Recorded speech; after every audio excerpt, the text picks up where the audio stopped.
Time Chronicles. The Cauldron of Darkness. Written by David Hunt and illustrated by Alex Brichta. Chapter 1. Then the darkness spoke. The darkness was everywhere, but it was nowhere. It had no voice, yet its thoughts were at one with every Viren. The thoughts that entered each Viren's dark mind were these: we have been thwarted in our purpose because of children. Our quests have failed despite our careful planning, despite long preparation.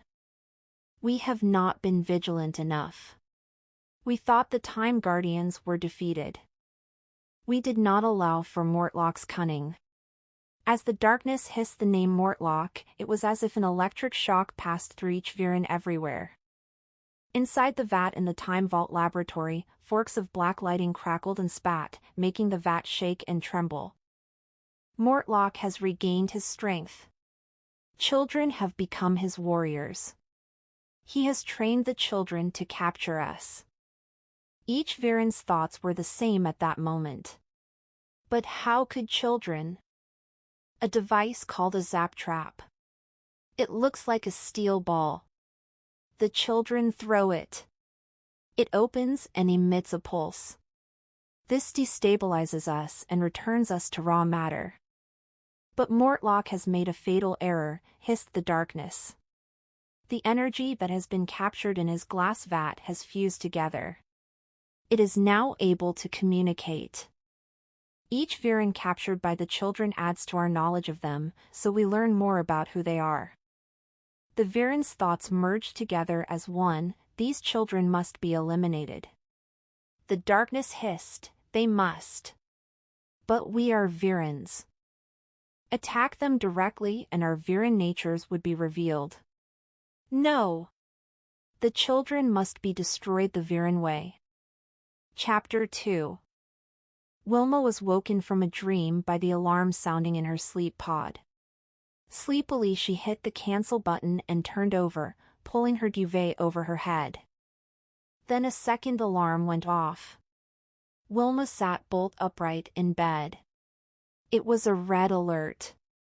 The LED on the wall was flashing, urgent.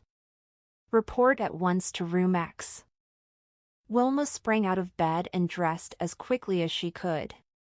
An alarm call from Mortlock, especially so early in the day, meant something serious had happened. With her trainer laces still untied, she slid down the chute that connected the sleep pods to the control room. Tyler was not there, nor were any of the others. They must be in Room X already. Wilma ran through the library and raced along the corridor. Behind her came the sound of running feet. It was Chip. He was stuffing his t-shirt into his jeans as he ran. It must be serious, panted Chip. Cos Mortlock's never called a red before. And why in Room X of all places? Gasped Wilma as she pulled open the heavy doors to the room. Room X was where objects from Magic Key Adventures were on display. The children rarely, if ever, went inside it. The others were there already. Tyler shot a warning glance towards Mortlock, who was standing perfectly still with his eyes closed. He was holding Wilf's skateboard. Floppy sat at his feet. Then Mortlock took off his glasses and spoke. I could not have asked for braver or more loyal children than you have proved to be, he said. You have been resourceful and resilient. Your courage has never faltered. But now, I cannot expect you to continue. It is wrong of me to put you in so much danger. Because of my stupidity, the Virens know it is you who are capturing them. But how can that be? Asked Nina. The dark matter in the vat has been behaving oddly, fizzing, boiling like a strange cauldron of darkness, said Mortlock. They may have become a source of Viren intelligence. I cannot be sure, but I think it may be able to communicate. So it sends messages to other Virens, suggested Nadim, like telepathy? I couldn't have put it better, Nadim, said Mortlock. T's bad news.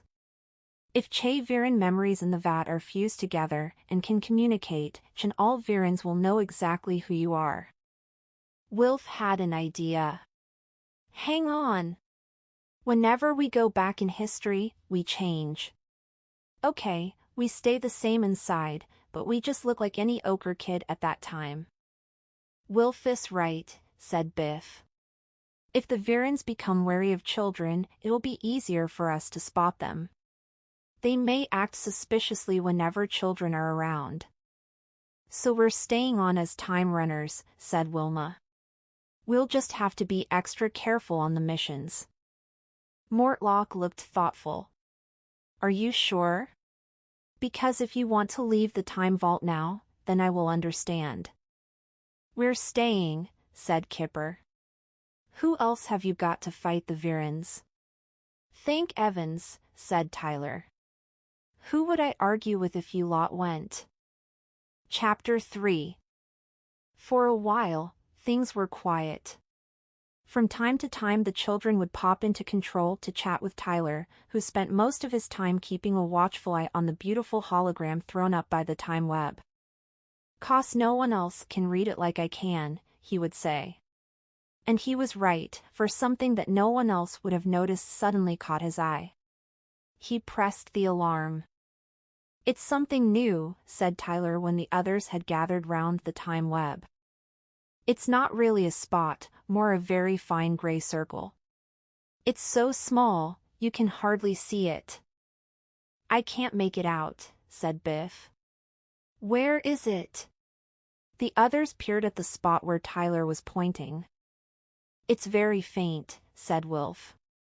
"Do you think it means anything?" Tyler pressed some keys on the matrix.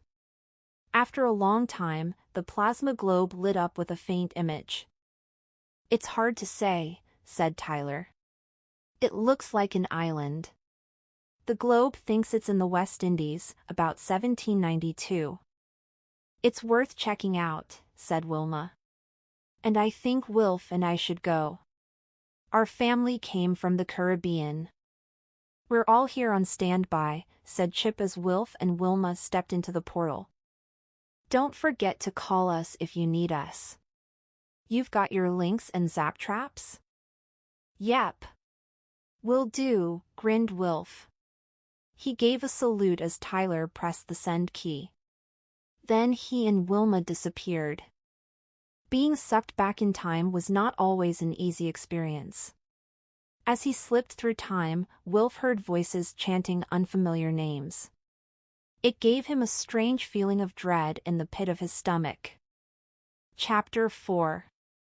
Once they stepped out of the portal, the heat hit them. It was a sticky heat, filled with a moist, sweet, sickly smell.